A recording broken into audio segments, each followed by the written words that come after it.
Assalamualaikum warahmatullahi wabarakatuh.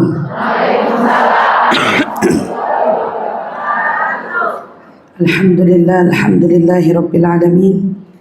Wa bihi nasta'inu ala umuri dunya waddin. Wassalatu wassalamu ala ashrafil anbiya'i wal mursalin. Sayyidina wa habibina wa syafi'ina wa qurrati a'yunina Muhammad sallallahu alaihi wa ala alihi wa sahbihi wa sallam. Subhanaka la ilma lana illa ma 'allamtana innaka antal alimul hakim. Rabbi zidna ilma warzuqna fahman. Amin ya rabbal alamin. Allahumma inna nas'aluka ilman ladunni wal mashraba safil haniya wa habiya ghani. Allahumma inna nas'aluka ilman ladunni wal mashraba safil haniya wa habiya ghani. Allahumma inna nas'aluka ilman ladunni wal mashraba safil haniya wa habiya ghani. Alhamdulillah thumma alhamdulillah. Limpahan syukur, mari bersama kita panjatkan kehadirat Allah Subhanahu wa taala. Alhamdulillah siang hari ini Allah kumpulkan kita kembali di dalam kajian mengkaji kisah hidup wanita-wanita yang mulia, dengan harapan semoga Allah pun masukkan kita di dalam kelompok wanita-wanita yang mulia ini. Karena contoh-contoh panutan kita, mereka adalah teladan-teladan yang dengan mengikutinya kita beruntung, yang dengan menghindar ataupun meninggalkan daripada kebaikan-kebaikan yang ditinggalkan oleh mereka, kita merugi. Semakin dekat kita dengan perbuatan-perbuatan baik mereka, keuntungan itu kembali kepada kita. Semakin jauh kita daripada kebaikan-kebaikan yang mereka tinggalkan itu, maka yang mendapat dampak kerugian terbesar itu adalah diri kita sendiri. Dan alhamdulillah hari ini pada sesi melanjutkan kisah tokoh wanita yang begitu luhur dan begitu mulia, Sayyidah Maryam binti Imran, yang sudah setengah dari perjalanan kisahnya kita uraikan dan kita bahas. InsyaAllah kekuatan-kekuatan dia, dari terutama semangatnya seorang ibu ketika ingin mendapatkan keturunan yang mulia, ternyata itu kunci utamanya dari dorongan hati yang kuat. Ketika seorang ibu memiliki keinginan dari dorongan hati yang kuat, punya keturunan yang baik, bahkan sampai rela menadarkan anaknya ketika anak itu bahkan belum lahir lagi. Tapi kekuatan keyakinan kepada Allah itu yang menjadi sumber kekuatan seorang Hannah, ibu dari seorang Sayyidah Maryam, yang pada akhirnya Allah tidak hanya mengaruniakan seorang putri yang solehah, tetapi dorongan kuat orang tua itu sampai bisa bikin dapat cucu yang mulia. Cucu yang juga tidak kalah istimewanya. Dan itulah seorang Sayyidah Maryam. Dia bukan hanya lahir dari orang tua yang luar biasa, tetapi ternyata Allah pun istimewakan dia dengan memiliki keturunan dari orang yang juga sangat istimewa, yaitu putranya Nabi Allah Isa alaihi salatu wassalam. Itu kalau diusut atau kita lihat urutannya, nah itu kan buah dari hasil kuatnya niat, kuatnya keinginan besar dari seorang Hannah. Lama gak dapat keturunan, sekalinya dapat gitu ya, sekalinya dapat, waduh senangnya bukan main. Ketika gembira, dia pun tidak lupa kalau nikmat itu datangnya dari siapa? Dari Allah. Maka ketika dia sadar nikmat itu datang dari Allah, maka dia pun justru mengikhlaskan pemberian Allah kembali kepada Allah. Ini yang jarang banget kita lakukan. Karena kadang-kadang kita ini ketika mendapat nikmat, terutama nikmat yang paling kita inginkan, seringkali justru membuat kita terlalaikan. Pertama dari syukur kepada Allah, selanjutnya mungkin menyadari bahwa apa yang kita genggam tidak sepenuhnya milik kita, melainkan dia tetap menjadi milik Allah. Luar biasa perjalanan hidup seorang Sayyidatuna Maryam. Ketika sejak kecil dia menjadi pelayan rumah suci. Kita udah uraikan. Sehingga kemudian ujian hidup datang menghampiri, dengan izin Allah dia mengandung tanpa bertemu pria manapun di muka bumi ini. Ini nggak ada lagi Maryam zaman sekarang.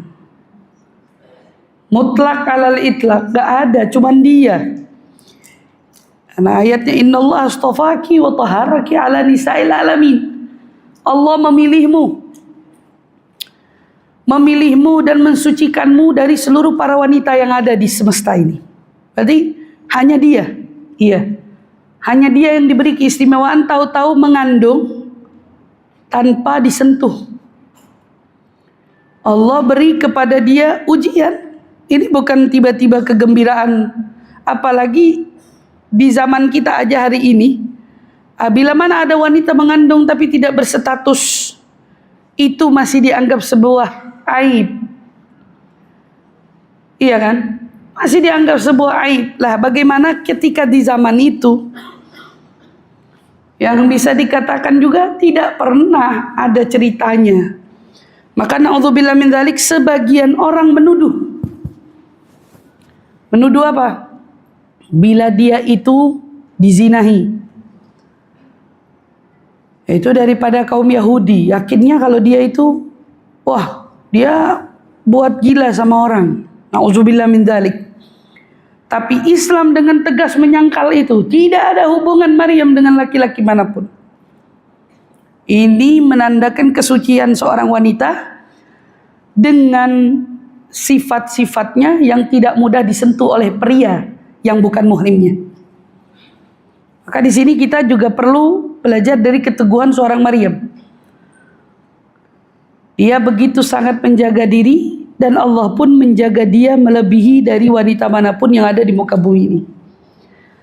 Ketika ujian datang menghampiri, hari demi hari Sayyidah Maryam kemudian mengandung, ya, punya anak nih di dalam perut kan gak tiba-tiba, ringan, lenggang begitu aja ya. Setiap orang yang dengan ujian-ujian mengandung itu masing-masing tahu sendiri dah. Itu effort yang luar biasa. Maka kalau mau boleh dibuka kita sambil mengkaji kisah dari perjalanan proses kehamilannya sampai melahirkannya Sayyidah Maryam. Buka surat Maryam ayat 22. Yang punya HP sambil membuka. Karena ini saya tidak tampilkan versi penuhnya. Saya cuma ngutip sedikit. Kita buka surat Maryam ayat 22. Sambilan kita pelan-pelan membuka kisah demi kisah tentangnya. A'udzu billahi minasyaitonir rajim. Fahamalathu fantabadhat bihi makanan qasiyya. فأجاءها المخاض إلى جذع النخلة قالت يا ليتني مت قبل هذا وكنت نسيا منسيا فناداها من تحتها ألا تحزني قد جعل ربك تحتك سريا وهزي إليك بجذع النخلة تساقط عليك رطبا جنيا فكلي واشربي وقري عينا فإما ترين من البشر أحدا فقولي إني نذرت للرحمن صوما فلن أكلم اليوم إنسيا. Sampai sini dulu. Ketika Sayyidah Maryam mengandung, maka Allah memerintahkan dia untuk mengasingkan diri. Asingkan dirimu dengan kandungan itu di tempat yang jauh. Pergi. Kan kamu itu kena sanksi sosial. Dihina, dikatain, ya. Macam-macam gitu, omongan-omongan orang. yang menyakitkan hati dan lain sebagainya. Pergi yang jauh, bingung dengan kandungannya, disuruh sama Allah, bukannya pergi jauh karena malu, karena aib, tapi karena entah bagaimana cara menjelaskan kepada mereka yang mungkin kita tahu itu tidak bisa dijelaskan saat itu. Maka kemudian hari demi hari dilalui oleh seorang Sayyidah Maryam, seorang diri. Ini saya mau ingetin kepada ibu-ibu, apalagi anak-anak muda wanita hari ini. Kamu ketika hamil, gitu ya, ketika hamil, justru sebetulnya paling menjauhi diri dari kerumunan itu paling ampuh dan paling baik untuk proses selama mengandungmu itu. Kenapa? Karena apa yang kamu kandung, walaupun anaknya masih di dalam janin, dia di dalam perut kita, dia itu menyaksikan segala apapun yang kita alami dan kita lihat oleh mata kepala kita. Kalau kita hari itu bisa melakukan hal-hal baik dan mencerminkan hal-hal baik, maka janin itu secara otomatis belajar dari hal-hal baik itu. Tapi kalau ternyata yang kita lakukan sebalik daripada itu, ada hal-hal buruk, nah itu nggak perlu dipertegas, nggak perlu nunggu lahir, dari awal kandungan dia sudah mengerti semua itu, dia udah paham. Ibunya pergi kemana, duduknya di mana, nongkrongnya sama siapa, apa aja aktivitas dan kegiatannya, itu anak udah paham semuanya, tanpa terkecuali. Nah ini sama Allah suruh jauhin. Ketika proses persalinan mau dia lakukan, maka seperti pada umumnya wanita-wanita lainnya, sakit perutnya. Makanya dibilang fa'ajahal makhad. Ketika rasa sakit akan melahirkan itu membuat dia betul-betul lemah, tak berdaya, sampai membuat dia itu mau tidak mau bersandar. Bersandarnya kemana? Ke pohon kurma. Ibu pernah pergi ke Arab? Ada yang pernah umroh? Yang gak pernah umroh juga pernah lihat di sosial media pohon kurma? Kita kebayang tuh, ketika itu Sayyidah Maryam bersandar. Dia betul-betul menyandarkan tubuhnya, dirinya yang mengandung besar itu, di pohon kurma. Pahami kata-katanya. Qalat, ya laitani mittu qabla hadha wa kuntu nasyam mansiya. Bayangin Bu, sempet-sempetnya kita menemukan kalimat dari seorang Sayyidah Maryam. Dia berkata apa?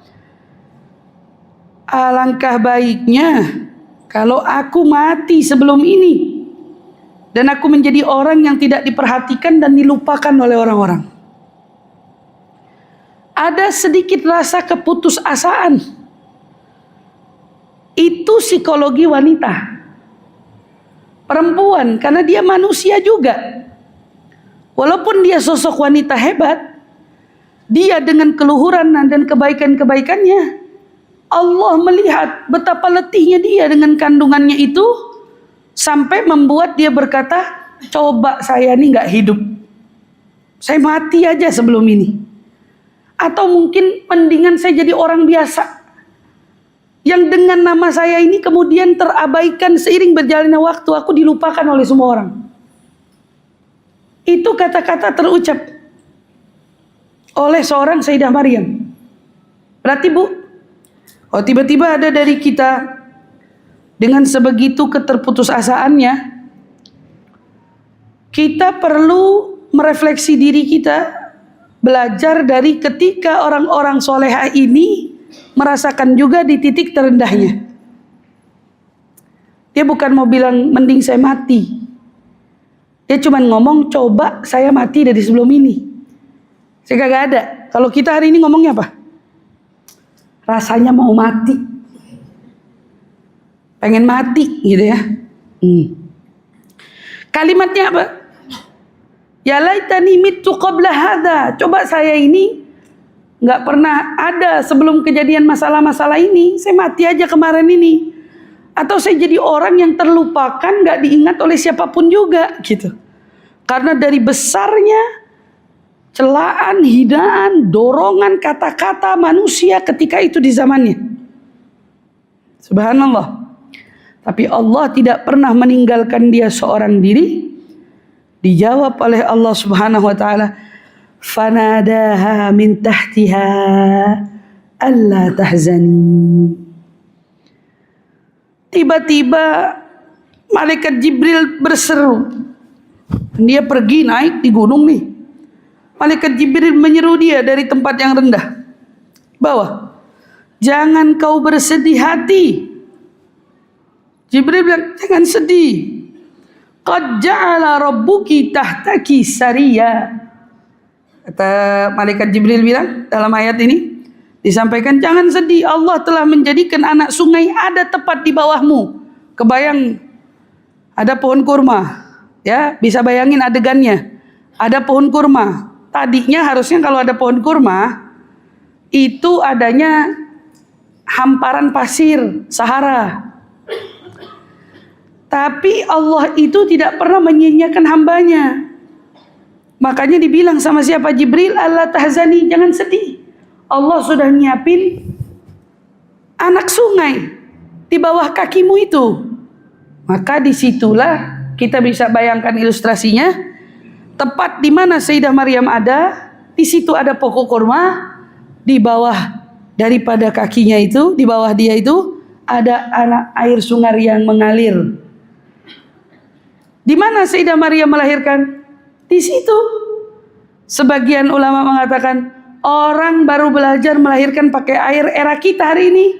Ternyata era melahirkan dalam air itu sudah ada sejak abad itu. Sejak saat itu Sayyidah Maryam melahirkan Nabi Isa di situ. Orang bilang lahiran di air aja, biar kagak sakit katanya.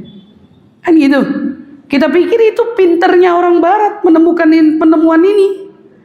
Orang Barat pinter-pinter ilmunya, lalu lupa di Al-Quran sudah lebih dulu disampaikan perihal ini.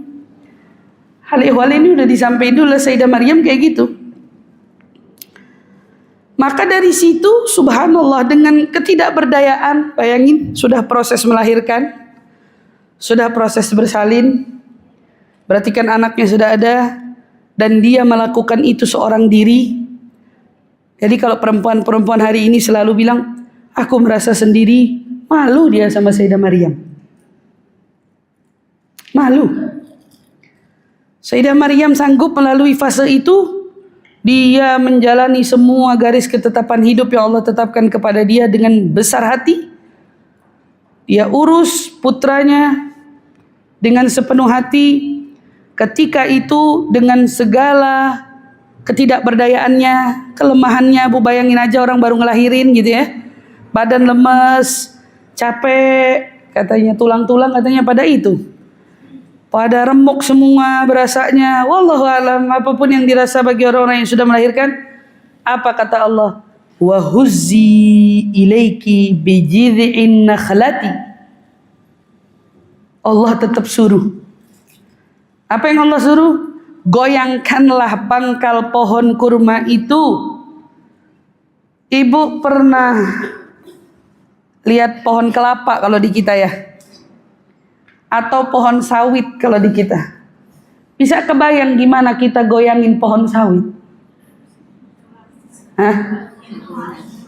Bisa kita bayangin? Goyangin pohon sawit tuh gimana? Atau yang pernah ke Arab goyangin pohon kurma, mau digoyang pakai tenaga effort lagi kayak gimana? Nggak jatuh, saya jamin itu kurma. Nggak jatuh. Ibu mau sekuat apapun pohon sawit mau digeger-gegerin kayak nggak jatuh tuh sawit, nggak jatuh.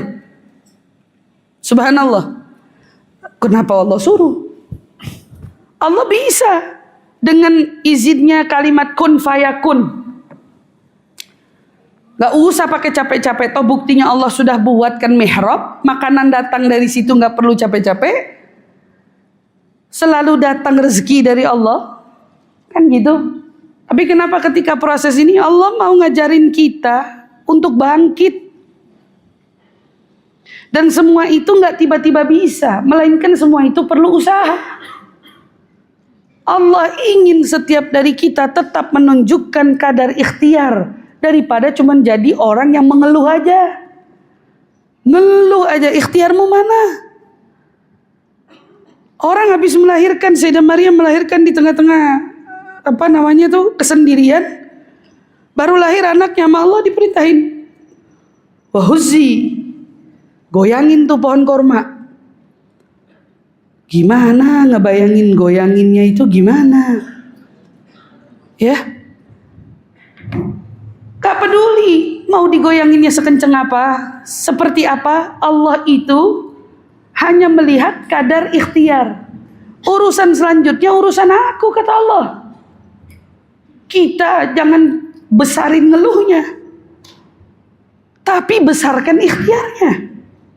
Kalau sudah ikhtiar, jangan ngatur dan sok mengatur Allah dengan istilah aku sudah begini, sudah begitu, kok aku belum dapat ini, dapat itu. Kata Allah, tugasmu berusaha, adapun pembagian-bagian itu adalah urusanku. Maka Sayyidah Maryam begitu diperintah wahuzzi ilaiki bijid'in nakhlati, perhatiin, tusaqitu alaiki rutaban janiyya. Begitu digoyangin apanya? Digoyangin pohon kurmanya. Allah lah yang kemudian mengambil alih. Apa yang Allah ambil alih? Disinilah peran Allah. Kata Allah, niscaya pohon itu akan menggugurkan buah kurma yang masak kepadamu. Rutaban, janinya. Bahasa Arab kurma tamrun. Rutab berarti kurma baru-baru matang tuh. Ada kalau di Arab kita nemuin kurma warnanya kuning-kuning. Ya, warnanya kuning-kuning. Kurmanya belum kering, masih basah. Inilah yang membantah argumen yang menyatakan Nabi Isa lahir ketika Natal. Karena tidak ada kurma itu matang, kurma itu berbuah seperti itu ketika musim dingin. Ini kata Syekh Sadat. Syekh Didat bilang, ini membantah argumen yang memberitahu kepada kita pemahaman bahwa Nabi Isa lahirnya ketika musim dingin. Karena Al-Qur'annya bertentangan. Kurma itu matangnya ketika musim panas. Gitu. Kurma matangnya gitu. Singkatlah bahas masalah itu, gak jadi urusan kita, tapi ini cukup buat ibu-ibu paham. Jadi Sayyidah Maryam diminta menggoyangkan pangkal pohon kurma. Allah yang mengatur berapa butir kurma yang jatuh untuk dimakan. Saya yang kasih kamu makan, tapi yang harus gerakin pohon kurmanya siapa? Kita. Kita jangan kayak siapa? Jangan kayak raja. Dengan istilah maunya didatangi kurmanya, nggak mau usaha, nggak mau apa, pokoknya waktunya dikasih, waktunya diberi. Enggak, Allah ngajarin sesuatu di sini. Fakuli washrabi wa gharri aina. Maka makan, kata Allah. Washrabi, minum. Ada apa nih? Wa gharri aina. Di sini ada tambahan dari Allah, bersenang hatilah engkau. Ada yang tahu penyakit sekarang namanya baby blues? Ada yang tahu? Baby blues itu apa? Seorang wanita yang mengalami perubahan mood ya, hormon. Atau mungkin apalah istilahnya itu setelah melahirkan. Dia tiba-tiba jadi perempuan yang kaget. Kemarin gak dengar suara bayi, tentu jadi dengar suara bayi. Kemarin tidak tiba-tiba ngerasa harus ngurusin ini dan itu, ngurusin makan anak bayi, ngurusin nyusunya. Setiap tiba-tiba 15 menit sekali nggak. Kemarin masih santai gitu ya. Terus tiba-tiba ada tanggung jawab kayak gini dan gak bisa ngelak. Kamu harus laluin itu, kamu harus terima itu. Nah, disinilah ternyata Islam sudah lebih dulu membahas ini. Ketika orang baru melahirkan, apa yang perlu dijaga? Pertama yang dijaga makannya, minumannya, suasana hatinya. Jadi hal ini udah dibahas sama Islam. Habis ngelahirin, makan yang benar, minum yang benar. Karena kamu ada perubahan apa? Perubahan psikologi, perubahan keadaan dari hari-hari yang biasa kamu lalui. Semuanya itu kan berubah. Ada mungkin keadaan kita lagi nifas. Hormon yang lagi nggak stabil itu mempengaruhi bagaimana perasaan kita. Disinilah kalau boleh jujur peran suami, keluarga, bagi mereka yang telah melahirkan itu sangat-sangat betul-betul harus diperhatikan. Lagi-lagi saya ingin sangkal dan saya ingin bantah. Dikira pemahaman tentang baby blues atau perhatian tentang ibu hamil itu datang dari barat. Saya tegaskan lagi, Al-Quran sudah lebih dulu ngajarin hal ini, tapi jarang ada yang mengkajinya. Ada yang mengkaji hal ini. Saya punya guru, beliau itu ada satu program. Di antara program sedekah beliau itu adalah program sedekah memberi hati kambing dan daging kambing untuk wanita yang baru melahirkan agar asupan makannya sehat dan janinnya atau anaknya yang dilahirkan itu dapat nutrisi serapan ASI yang sehat. Ini guru saya tinggal di mana? Itu di Hadramut, kota pelosok, negeri terbelakang, tidak seperti negara-negara modern hari ini. Kata netizen kalau lagi ngelihat treat-treatnya orang barat untuk pelayanan wanita-wanita melahirkan, katanya enak banget rumah sakit di luar sana. Ibu-ibu melahirkan boleh makan sushi, boleh makan ini segala sesuatu yang menarik perhatian dia dan keinginan dia. Enak banget. Jujur ya Bu, yang ngomong enak itu ibu egois. Kenapa? Dia cuma mikirin nutrisi yang enak bagi dia, menurut dia enak di lidahnya, tapi belum tentu kaya nutrisi untuk tubuhnya. Padahal dia itu habis melahirkan darah banyak kebuang, tenaga banyak terkuras. Kalau diajarin makan-makan sehat seperti orang tua kita macam-macam, ada ramuan ini, ramuan itu, minum ini, minum itu ya. Kata orang zaman sekarang ribet banget, enggak betah, enggak mau gitu. Padahal orang-orang tua dulu ini lagi make ilmu dulu. Itu nutrisi dia tahu dibutuhkan oleh dirimu dan juga anak yang harus kau susui.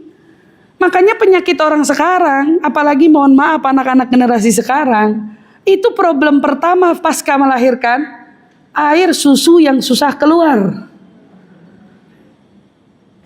Kenapa sumbernya? Ya pola makan berantakan.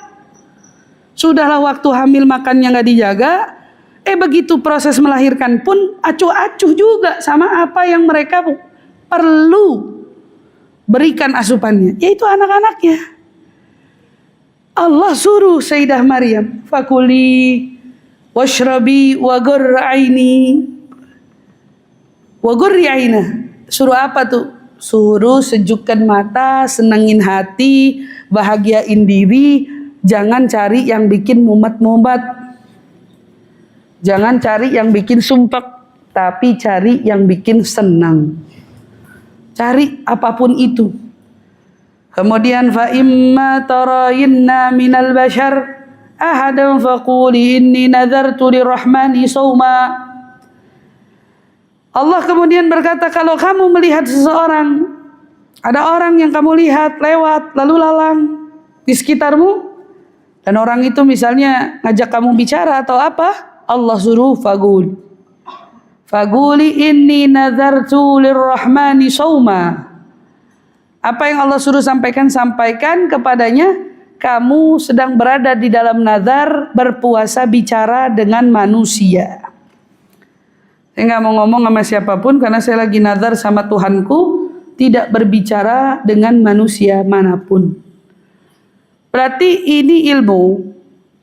Kalau kita lagi dalam hujatan, padahal kita nggak ngelakuin itu ya, fitnah, padahal kita nggak melakukan itu, tudingan, padahal kita tidak berbuat itu. Solusinya apa sih? Solusinya itu bukan sibuk mengklarifikasi. Sebenarnya solusinya itu diam saja sudah cukup. Orang ngomong aja biarin, karena orang tahu nggak, diamnya dia itu makin bikin kesel yang ngomongin. Ditungguin balesannya nggak bales-bales. Ditungguin jawabannya nggak jawab-jawab. Ditungguin tuh klarifikasinya nggak juga klarifikasi, capek sendiri. Tapi kalau kita jadi orang sibuk mengklarifikasi ke sana sini, yang diketawain itu kita sendiri. Karena apa? Berita yang pertama nyebar sudah berita fitnah duluan. Orang kedua selalu akan paling disalahkan. Yang benar yang nyebarin fitnah, jadi kasih ruang. Biarin dulu nih berita, terserah kamu mau ngomong apa, habisin aja dulu sampai kenyang. Biar cukup orang puas ngomong sampai cukup, sampai puas.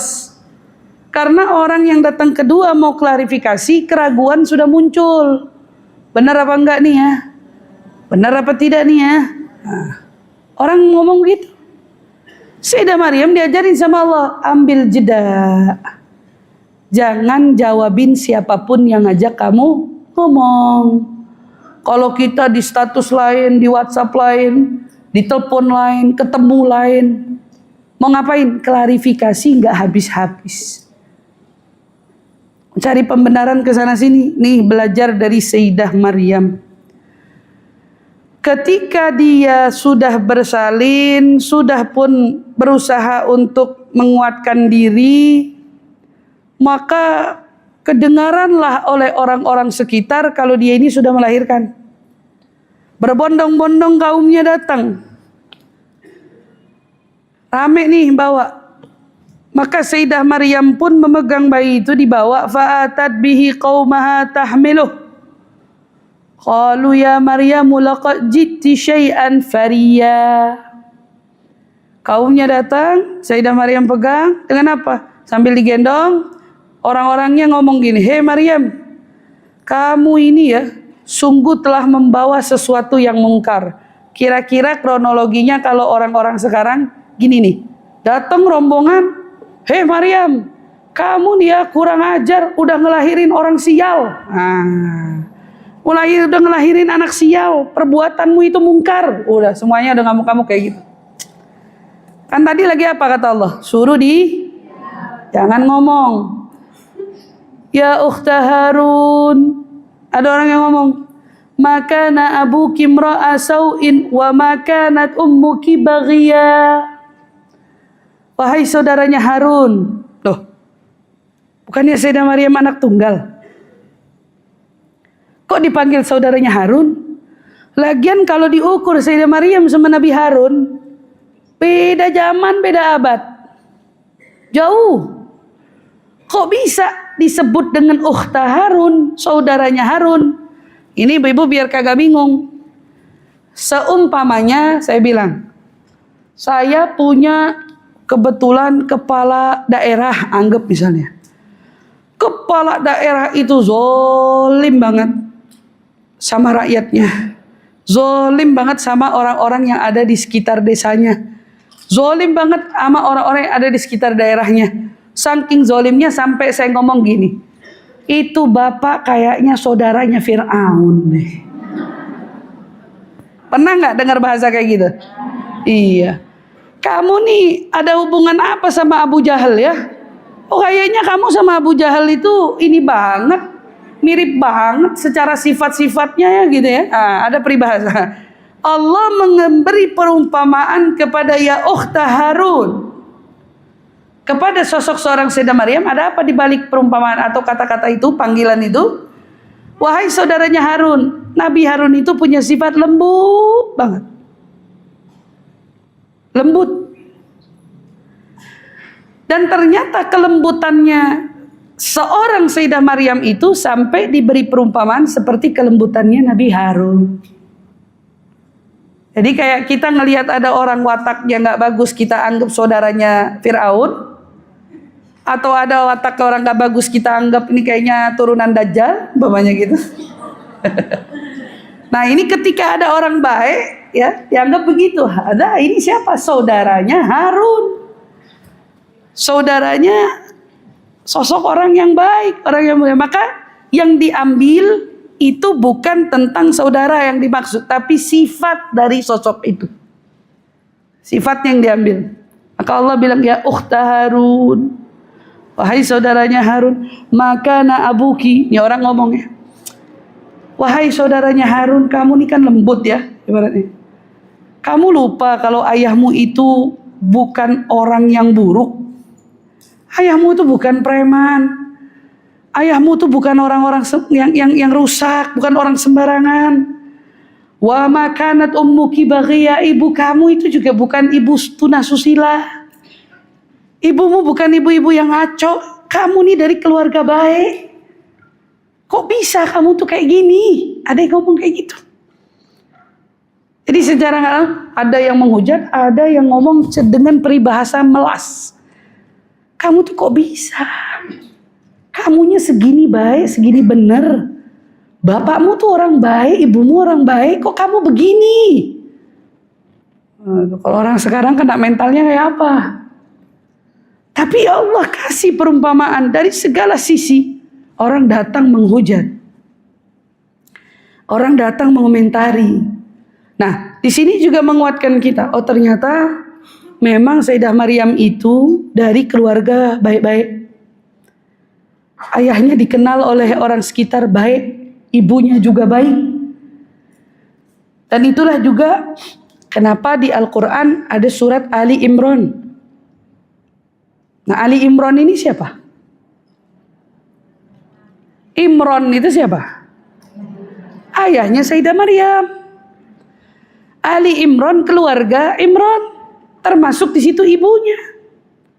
Ini keluarga sekeluarga orang baik. Baik semua. Dibilang, kamu kok bisa segitu teganya? Dari banyaknya orang yang ngomong, ya, orang yang nyindir, orang yang nyinyir. Fa asyarat ilaihi qalu kaifa nukallima man kana fil mahdi sabiyya. Maka Sayyidah Maryam cuma ngasih isyarat, ngasih nunjuk ke bayi yang digendong ini. Gak usah ngomong kan kata Allah. Tunjuk aja bayi. Mereka nyaut, makin kesel. Ngomong kagak, nyaut kagak. Cuman nunjuk doang. Ibaratnya kayak kita diajak ngomong, kamu tuh jangan begitu orangnya. Kamu tuh gini, orang lagi menggebu-gebu ngehujat kita. Kita cuman ngasih isyarat. Makin kesel gak yang ngomong? Begitulah kira-kira orang-orang yang ketika itu sedang menghujat Sayyidah Maryam. Dengan hujatan demi hujatan dia cuma ngasih isyarat. Anak yang digendong. Fasyarat ilaih. Mereka bilang, kaifa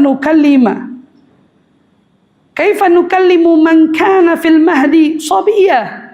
Gimana ngajak ngomong bayi yang masih dibuai, masih digendong? Kamu ada otaknya gak sih? Masa kita suruh nanya sama anak orok, anak kecil gitu misalnya, yang udah jelas-jelas ngomong aja belum, bisanya cuma nangis. Masa kamu suruh kita tanya ke dia? Tiba-tiba dari gendongannya Sayyidah Maryam ini, bayi kecil Nabi Isa berkata, bicara, ngomong, qala inni Abdullah atanil kitab wa ja'alani nabiyya. Ini bayi ngomong, aku adalah hamba Allah. aku diberi kitab Injil, dibilang, dan aku akan diangkat menjadi seorang nabi. Terkejut mereka semua. Kok bisa ada seorang bayi kecil yang masih digendongan ibunya, kok bisa ngomong? Wa ja'alani mubarakan ainama kuntu. Lanjut. Dan dia menjadikanku seorang yang diberkahi, kata Nabi Isa. Aku akan jadi orang yang diberkahi dimanapun aku berada. Kemanapun aku singgah, tempat yang ku singgah dan ku ada, akan selalu diberkahi. Terus apa? Apa sampai di situ? Wa awsani bis salati waz zakah ma dumtu hayya. Dan dia juga Allah yang memerintahkan kepadaku untuk melaksanakan sholat, juga menunaikan zakat selama aku hidup. Lah, sholat sama zakat bukannya untuk umatnya Nabi Muhammad. Nah, kok di sini bisa ada zakat, sholat, puasa itu dari dulu sudah ada di setiap nabinya, tapi teknis pengerjaannya yang berbeda-beda. Jadi zamannya Nabi Adam sholat teknisnya gimana? Sholat beda-beda tuh. Kita nggak usah sampai capek-capek belajar teknis sholatnya Nabi Adam. Kita belajar teknis sholat umat Nabi Muhammad aja masih terbengkalai. Jadi dari zamannya nabi-nabi terdahulu itu syariat sholat sudah ada, syariat zakat sudah ada, tapi teknis pelaksanaan yang berbeda-beda, Bu. Dan di situ Nabi Isa menyampaikan, Allah memerintahkan kepadaku untuk mengerjakan sholat dan menunaikan zakat selama aku wa barram biwalidati wa lam yaj'alni jabbaran syaqiyya. Dia juga yang berbakti, aku ini lahir menjadi orang yang berbakti kepada ibuku, dan dia tidak menjadikan aku seorang yang sombong lagi celaka. Nah, itu bayangin. Nabi Isa sejak awal sudah mengingatkan kepada mereka, aku ini diajar untuk bakti sama orang tua. Aku juga diajar untuk apa? Untuk tidak sombong. Dan aku bukan orang yang celaka. Kan tadi dibilang celaka kan? Oh, ini anak sial, anak durhaka, anak gak bener, anak... Dijawab semuanya. Yang jawab bukan Sayyidah Maryam, tapi yang jawab adalah Nabi Isa. Sampai kalimat wassalamu alayya yauma ulitu wa yauma amutu wa yauma ub'atsu hayya. Salam sejahtera semoga dilimpahkan kepadaku pada hari apa? Pada hari aku dilahirkan, dan pada hari aku diwafatkan, dan pada hari aku dibangkitkan. Ini ayat kembali ngingetin sama kita. Inilah Isa ibnu Maryam yang namanya nisbat nasab kembali kepada sang ibu, karena memang dia tidak berbapak. Bukan berarti dia itu yang dikatakan oleh orang-orang Nasrani anak Tuhan. Itu bertentangan dengan pahamannya kita. Jelas-jelas di sini diberitahu, Allah sejak awal sudah menurunkan ayat Qul huwallahu Allahu samad lam yalid. Kalau dari kisah yang tadi kita ambil, Sayyidah Maryam itu dilahirkan oleh ibunya Hana. Kalau dia mau jadi Tuhan, gimana cerita? Kalau misalnya tadi balik Nabi Isa alaihissalatu wassalam diaku sebagai Tuhan, gimana cerita? Loh, dia juga dilahirkan. Dan disitulah menjadi kekuatan juga bagi kita semua, bahwa di sini Allah Subhanahu wa taala menegaskan iman kita tidak perlu diragukan. Tumbuh Nabi Isa di bawah cinta seorang wanita yang luar biasa, Sayyidatuna Maryam radhiyallahu ta'ala anha ardhaha ini alaihassalam. Sayyidah Maryam melahirkan Nabi Isa dengan cobaan yang tentu bukan hanya dengan seketika itu orang kemudian terima. Oh tidak, ya Allah, ada yang ngangkat, jadi kelompok ini jadi terpecah. Ada golongan yang begitu sangat merendahkan mereka, ada golongan yang begitu sangat menjunjung mereka. Sampai junjungnya itu lebih daripada manusia biasa. Diaku sebagai Tuhan. Belum selesai ujiannya. Ketika dia dijatuhkan, nah ini bagian yang menjatuhkan siapa? Kaum Yahudi menjatuhkan. Adapun kaum Nasrani menjunjung tinggi kedudukan mereka. Yang di tengah-tengah yang benar-benar jadi pengikut Hawariyun bisa terhitung. Sedikit jumlahnya. Jadi kalau Nabi Muhammad ada sahabat, Nabi Isa ada siapa? Namanya Hawariyun. Al-Hawariyun itu pengikutnya Nabi Allah Isa alaihissalatu wassalam. Masya Allah. Maka setelah itu Sayyidah Maryam dengan kesabarannya, tanpa membela diri, bersusah payah gitu ya. Tapi Allah sudah mengajarkan dia terlebih dahulu untuk cukup bungkam, biarkan bayi ini yang menjawab semua tuduhan-tuduhan mereka. Bu, kita kalau difitnah, Ustazah ini perlu diklarifikasi karena tuduhan ini tidak benar adanya. Kalau menyangkut pribadi, gitu ya, menyangkut pribadi, sejatinya diem pun lama-lama Allah sendiri yang bisa putihin nama kita dan bersihin. Kita nggak perlu klarifikasi, nggak mau klarifikasi juga nggak ada kewajiban. Karena orang yang nungguin klarifikasi kita cuman orang yang fudul sama hidup kita. Kalau dipikir-pikir, kenapa hidup kita harus jadi tontonan publik? Kenapa hidup kita harus jadi komentar tetangga? Kenapa hidup kita harus jadi komentar se-RT? Ada pentingnya apa kehidupan kita? Beda sama orang yang memang seneng kalau hidupnya itu dibicarakan orang. Malah kalau nggak ada yang bicarain kehidupan dia, frustasi dia.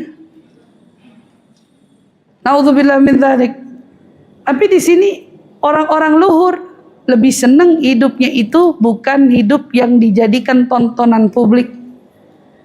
Belajar dari kita hari ini yang tidak bisa terlepas dari apa, ibu-ibu? Daripada sosial media. Setidaknya sosial media kita itu jangan dijadikan betul-betul informasi kepribadian hidup kita. Informasi pribadi-pribadi kita. Saya suka bingung sama orang itu yang sampai bisa memvideokan kamar tidurnya. Bingung saya.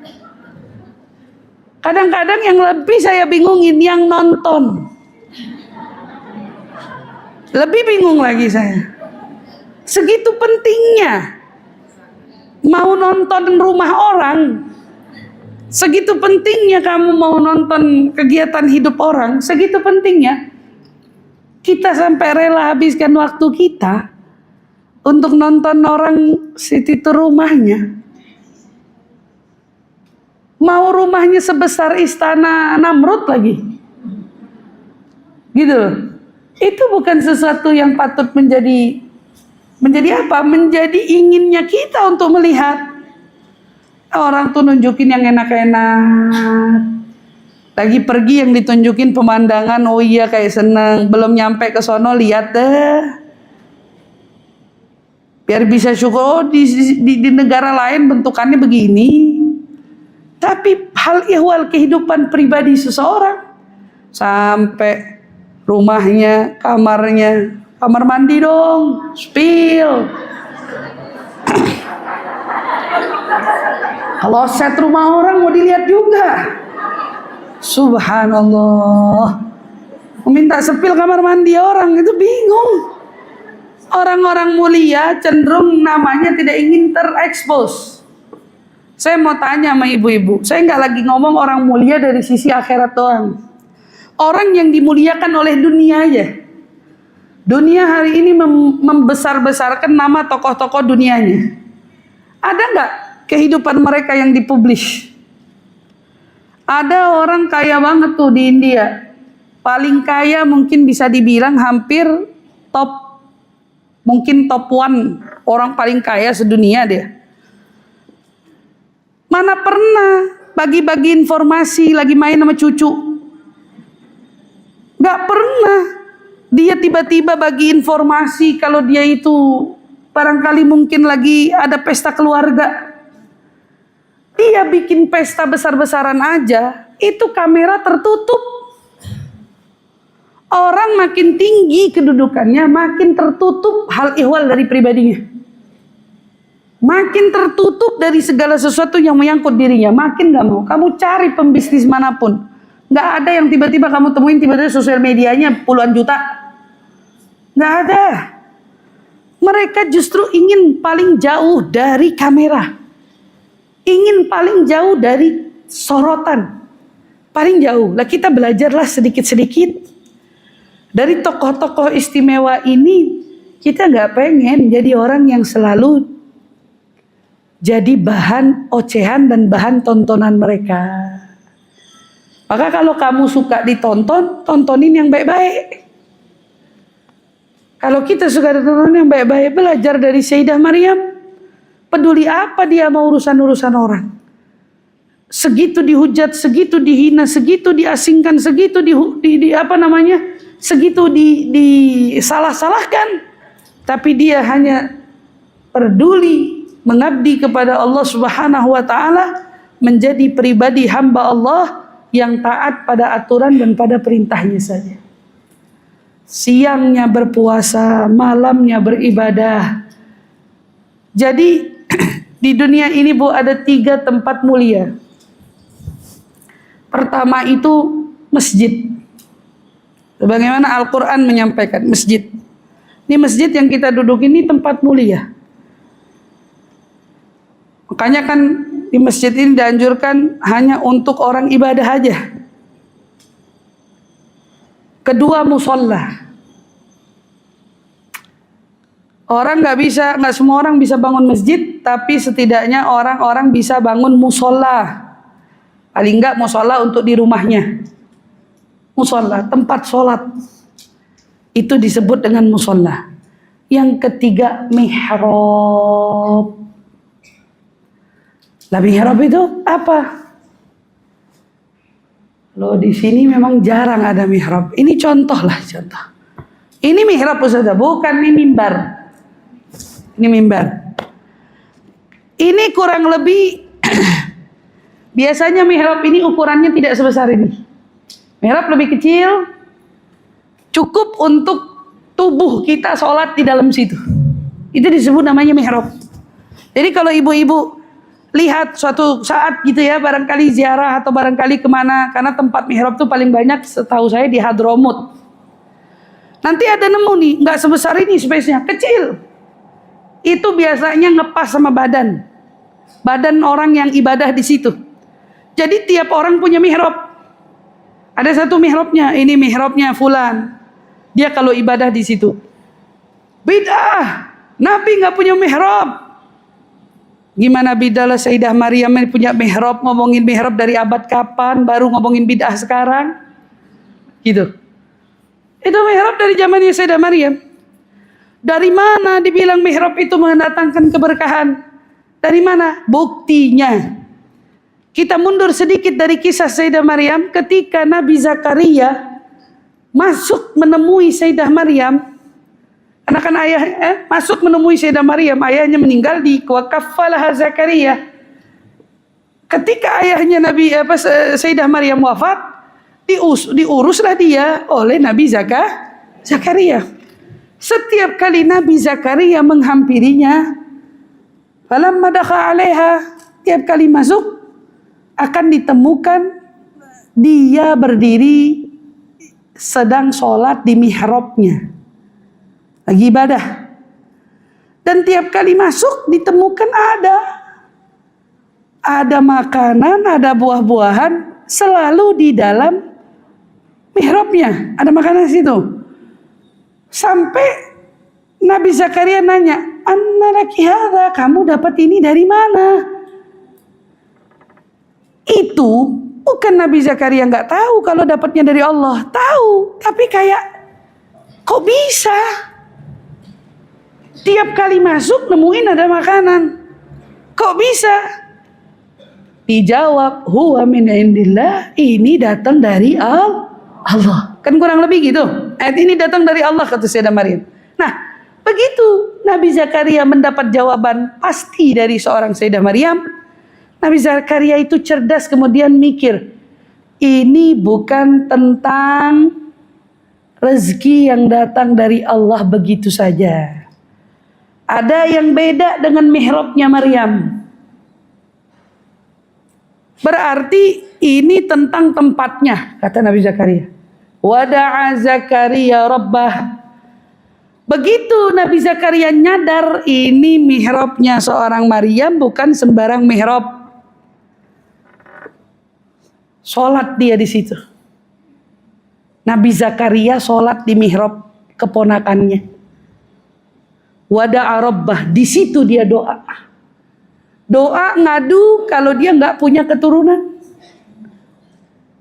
Disitulah ketika Nabi Zakaria berdoa dikabulkan sama Allah dengan dikaruniakan keturunan. Dengan dia punya anak namanya Yahya. Nah, jadi kalau misalnya kita menemukan ada mihrab di tempat tertentu, mihrab itu kebetulan punya tokoh orang soleh, orang ini ya, itu sholat di situ, ngambil ibaratnya mau numpang doa di situ, nggak salah karena kita nggak pernah tahu di tempat sholatnya orang soleh itu apa saja yang Allah turunkan di situ gitu loh. Jadi ini bukan lagi tentang oh iya rezekinya kita tahu kok bisa.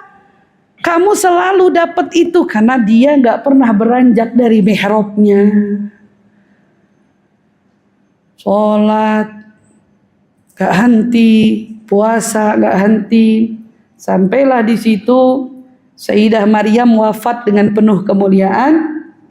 Dalam suatu kisah dikatakan dia pergi bersama anaknya Nabi Isa, pergi ke pegunungan, menetap di situ untuk beberapa waktu. Bercerita Nabi Isa bilang, ini sebentar lagi waktunya berbuka, kayaknya saya harus turun ke bawah untuk mengambil beberapa menu untuk kita berbuka.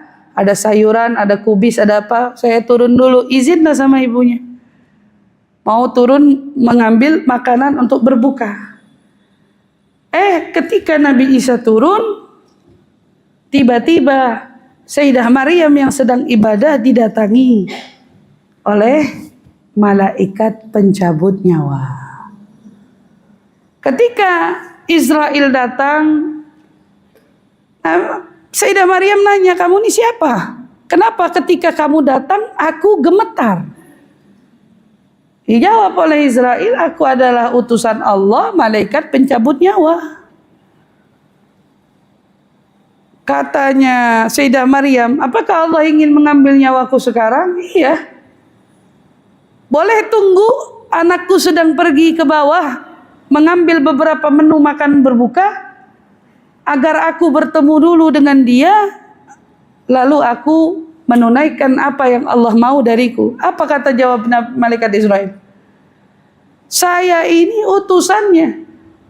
Bila datang waktu perintahnya, aku tidak bisa menunda atau mempercepat. Kalau Allah bilang cabut, ya cabut. Kata malaikat Israel bilang. Maka di situ Sayyidah Maryam menghela nafas, lalu dia katakan, kalau begitu silahkan lakukan apa yang perlu kau lakukan. Maka dicabutlah nyawa Sayyidatuna Maryam dalam keadaan penuh dengan iman, penuh dengan kemuliaan. Dengan sepanjang hidupnya dia menjaga kesucian dan Allah memuliakan dia. Ya kan gitu, Allah tinggikan kedudukan dia. Wa idh qalatil malaikatu ya Maryamu innallaha astafaki wa tahharaki wastafaki ala nisa'il alamin. Malaikat sudah pernah bilang, Jibril berkata kepada Maryam, Allah telah memilihmu, mensucikanmu, melebihkanmu dari seluruh wanita yang ada. Di sinilah setinggi apapun dia, ketika dia pun tetaplah manusia, maka dia pun pasti akan kembali kepadanya. Maka diambillah nyawa seorang Sayyidah Maryam ketika itu dalam berpuasa, Masya Allah. Wadianya dalam keadaan beribadah. Setelah meninggal dunia, kembali Nabi Isa. Setiap kali Nabi Isa begitu datangnya, bawa dia lihat ibunya lagi ibadah. Dia nggak tahu kalau ibunya meninggal. Dia ucapin salam, tapi nggak nyaut. Maka ditinggal orang ibadah sampai lewat batas waktu berbuka, sampai malam Nabi Isa kembali menyapa, tapi nggak dijawab juga. Tumben, tapi mungkin asyik dalam ibadah atau terlalu letih sampai dia pun ketiduran. Barulah Nabi Isa kemudian menghampiri dan mendekati ketika fajar terbit. Lalu dia menyadari wafatlah ibunya, betapa sedihnya Nabi Isa di situ. Dan dia berpulang kembali kepada Allah Subhanahu wa taala, tentunya dengan penuh kemuliaan, dengan penuh keindahan. Dan kita di sini yang mengambil daripada inspirasi dari kehidupannya, justru menjadikan pelajaran, akankah kematian kita pun seindah seperti tokoh-tokoh wanita yang mulia ini. Kita berharap semoga Allah pun karuniakan kepada kita wafat yang husnul khatimah, wafat di dalam keadaan yang terindah, tentunya dalam keadaan beribadah kepada Allah Subhanahu wa taala, insyaallah, amin ya rabbal alamin. Maka ingat, dari sekian banyak hikmah yang kita dapat petik selama kita mempelajari kisah hidupnya seorang Sayyidah Maryam, maka penting kita sama-sama mengingatkan poin pertama adalah betapa sucinya hati seorang Sayyidah Maryam, yang mengingatkan kita bahwa kesucian hati dan kehormatan itu lebih mulia daripada kedudukan dunia manapun. Siapapun, apapun kedudukannya, jabatannya dan lain sebagainya, pencapaian-pencapaiannya itu tidak akan dianggap lebih mulia ketimbang seorang wanita yang menjaga kesucian hati dan kehormatannya. Ini adalah modal utama wanita. Ya, bahwa kehormatan kita paling penting untuk dijaga, dan tanamkan ini pun kepada anak-anak kita, keturunan-keturunan kita. Betapa kita sedih melihat banyaknya orang yang mengabaikan ini lantaran menganggap ini sudah lumrah. Naudzubillah min dzalik, hubungan tanpa status. Bahkan kadang-kadang orang lebih merasa nyaman hubungan tanpa status ini, tapi berbuat hal-hal yang tidak dibenarkan. Kita jauhin, mobil khusus para wanita. Jangan mudah terkontaminasi oleh dorongan hawa nafsu sesaat. Jauhin. Kemudian kita pun menyadari dari poin yang kedua selama perjalanan kisah hidup seorang Sayyidah Maryam, bahwa doa orang tua yang tulus, yang sungguh-sungguh, yang murni dari datangnya hati, itu bisa menyebabkan kesuksesan anak dan melahirkan anak-anak yang soleh dan solehah. Ini dari ketulusan hati orang tua dan doa orang tua yang begitu sangat luar biasa. Maka saya tekankan kepada ibu-ibu, ketika ibu-ibu mungkin menemukan kasus-kasus di dalam pribadi kehidupan sendiri itu, anak-anak yang kemungkinan perlu ditangani lebih, anak-anak yang mungkin ternyata menyimpang dari ajaran yang sebenarnya, jangan pernah kurangi kadar doa kita untuk mereka. Karena doa orang tua itu sungguh luar biasa, sungguh hebat.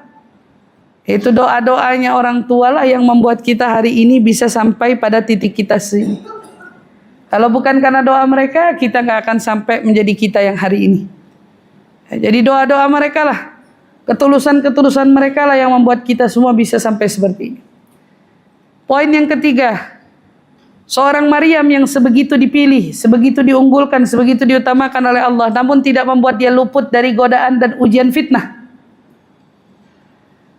Kesabarannya di dalam menghadapi fitnah itu poin yang harus kita garis bawahi dalam hidup. Sabar yang luas inilah yang perlu kita camkan dan kita sematkan dalam hidup kita. Kadang-kadang ujian kita, ujian-ujian sederhana, mungkin terasa berat bagi kita karena kita belum betul-betul punya panutan, orang yang ujiannya jauh lebih berat daripada kita. Nah, hari ini kita lihat, oh ada sosok yang ujiannya jauh lebih berat. Ini bukan lagi tentang ujian anak yang tidak dengar kata. Ini bukan lagi ujian tentang anak yang mungkin belum bisa menyenangkan hati kita. Atau anak yang masih jauh dari kata berhasil menurut kita. Tidak, ini bukan. Ini ujian bukan sembarang ujian. Juga bukan ujian seperti perbuatan-perbuatan yang disesalkan. Karena nggak sengaja. Karena accident. Kalau orang sekarang bilang. Bukan. Ini di luar daripada itu semua. Tapi dia harus rela, ikhlas, tabah dalam menerima apa yang Allah tetapkan kepada dirinya. Di masa-masa itu tentu bukan juga masa yang enak untuk menjadi orang yang tiba-tiba jadi single parent. Hari ini aja dengan segala kebebasan yang ada, ketika ada seorang perempuan hanya jadi orang tua tunggal, dia bilang gak enak jadi orang tua tunggal. Yang enak itu ketika bersama-sama membesarkan anak, katanya mereka bilang. Saya sepakat, betul. Tapi kita belajar dari kesabaran dia. Sebesar itu sabar dia menghadapi fitnah dan ujian, karena semua itu dia yakini akan selalu datang pertolongan Allah. Dan kita juga lihat dari poin sepanjang perjalanan hidup betapa besar tawakal dia. Ketika ibadah yang begitu istiqomah ternyata mampu mendatangkan rezeki dari yang tidak diduga-duga. Jadi Bu, kadang-kadang rezeki itu bukan kita yang menakarnya. Dialah Allah yang sudah menakar jatah kita. Ada waktunya kita akan dapat banyak, ada waktunya kita dapat sedikit. Ada waktunya kita harus mengalami kerugian, kemudian kembali ada waktunya kita mendapatkan keuntungan. Tapi yang jadi persoalan, gak juga harus semua orang tahu akan kerugian kita. Dan sama juga orang tidak selalu harus tahu akan keuntungan kita. Kalau ibu-ibu lagi duduk-duduk kumpul ditanya, alhamdulillah suaminya kerja apa? Gak usah gampang cerita suami kerja apa. Gak perlu mudah berbagi suami kerja apa. Kalau pekerjaan suami bagus, yang dikhawatirkan nanti kena mata. Ada mata hasut yang merasa iri melihat keberhasilan pasangan kita. Kalau juga suami kerjaannya tidak semenggahan, pekerjaannya tidak layak untuk dibanggakan misalnya gitu ya. Tidak perlulah juga kita menceritakan kalau itu hanya akan menjatuhkan marwah suami kita. Cukup simpen sendiri. Alhamdulillah suami kerja, ya kerjalah. Padahal di rumah gak keluar-keluar, gak apa-apa. Tapi kita harus tetap jaga marwahnya. Kalau orang ngomongnya suaminya kerja padahal ada di rumah, biarin. Tapi bagimu dia kerja, ya kan dia ngangkatin ember, nolongin kamu benerin apa, kan kerja juga itu. Itu marwahnya harus dijaga Bu, terutama depan orang. Nggak usah mudah bercerita, mudah berbagi informasi pribadi itu nggak usah gampang. Temen akrab banget baru.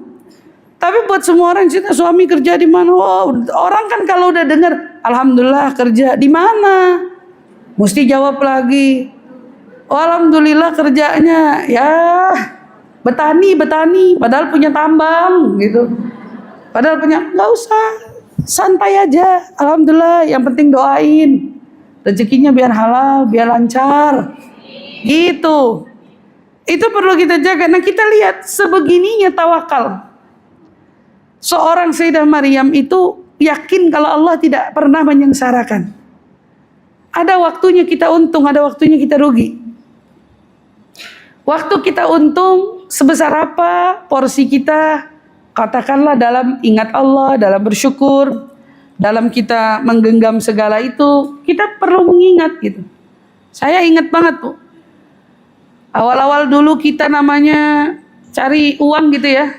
Dari penghasilan kita jualan nggak seberapa, tapi berasa kan pakai duit sendiri gitu ya. Terus tiba-tiba di tengah jalan nih ceritanya nih ketipu lah. Ada yang ngambil barang kita dengan ngancurin kaca mobil kita.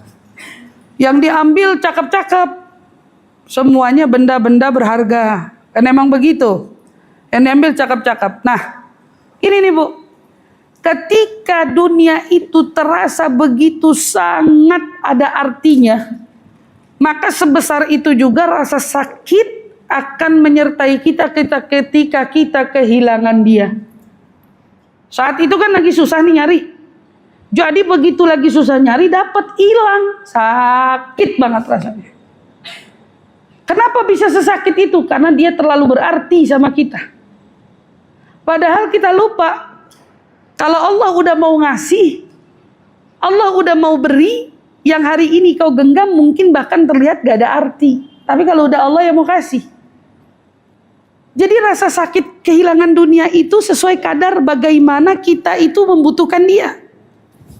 Nah, ketika rasa butuh itu tidak ada, rasa butuh itu sederhana di hati kita, rasa keinginan itu tidak memuncak pada hati kita, maka rasa kehilangan dalam memiliki itu juga tidak sesakit itu rasanya. Nah ini kan saya kasih contoh, itu waktu itu saya nyari uang lagi sedang susah-susahnya. Nah kita anggap ya iya, karena nilainya dianggap oleh kita besar, karena kita belum punya banyak uang. Nah ternyata Bu, saya berpikir, saya usaha nih. Ketika saya usaha, alhamdulillah usaha saya lancar, maju dan lain sebagainya. Ketika usaha itu kan gak luput dari yang namanya rugi. Nah, di tengah kita menghasilkan besar itu, ternyata kita rugi juga. Ada waktunya di mana saya harus menanggung kerugian. Ruginya bukan kecil, besar. Tapi subhanallah, ketika rasa itu tidak lagi terlalu kita butuhkan, maka waktu kehilangan nilai besar pun gak bikin saya gak bisa tidur, apalagi gak bisa makan, gak ada. Biarin aja. Maka sampai sekarang pun tiba-tiba kalau ada orang nih misalnya pernah saya cerita bareng-bareng sama teman lagi dudukan, oh ya si ini bisa bacain doa buat orang yang belum bayar utang biar pada bayar utang. Saya nengok tuh, beneran ente bisa bacain doa orang yang bayar utang biar bayar utang. Kebetulan nih, ada orang yang gak bayar utang gitu udah lama. Coba dong bacain doa gitu. Nah namanya ngobrol santai gitu kan. Ada orang nanya, emang utangnya dia berapa?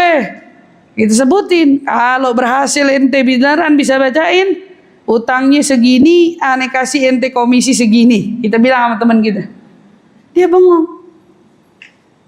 Duit ente ketahan segitu? Iya. Beneran? Nggak ngamuk, nggak dipenjarain, nggak ada ini, enggak, biasa aja. Soalnya ada itu duit, nggak ada itu duit, saya tetap bisa makan. Ada duit itu, nggak ada duit itu, saya juga bisa nyari lagi. Pusing amat sama duit yang udah nggak ada. Terlalu fokus dengan yang nggak ada, sampai lupa sama yang bisa kita cari sekarang.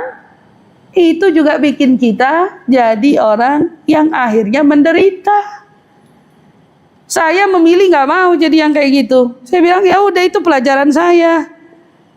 Orangnya masih ada, rumahnya saya tahu di mana, tahu ada buktinya kalau mau dipenjarain semua lengkap. Tapi saya milih ngapain mau capein hidup saya.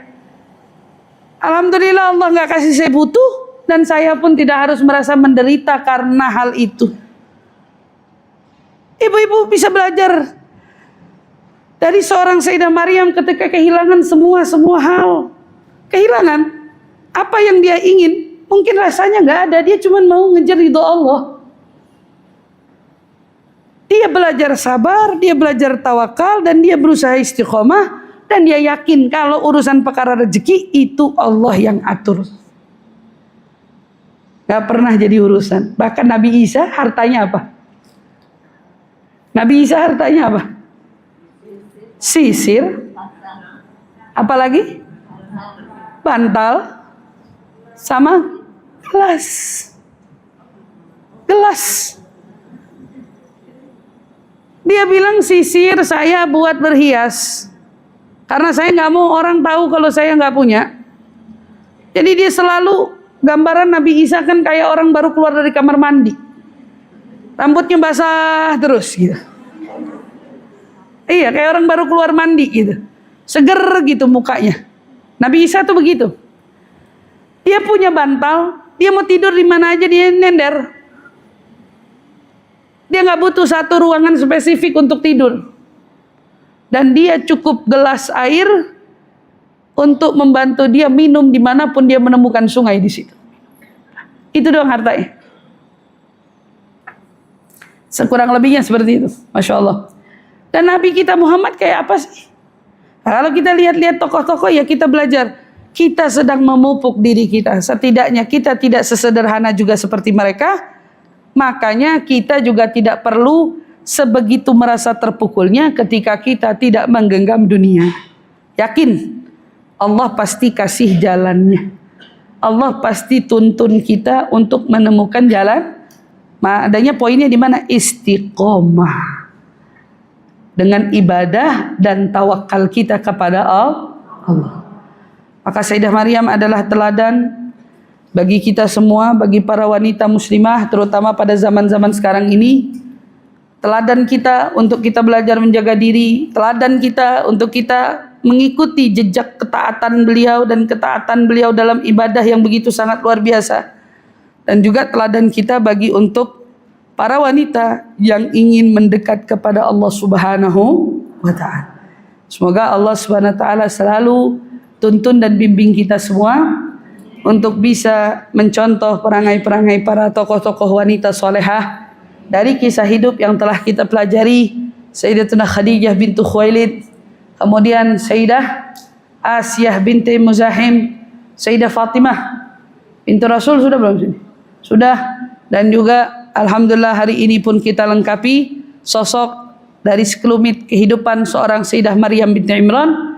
Mudah-mudahan 4 tokoh wanita hebat ini, wanita mulia ini betul-betul dapat menjadi penuntun kita, pembimbing kita untuk kita menjalani kehidupan dengan yang semestinya insya Allah. Amin amin ya rabbal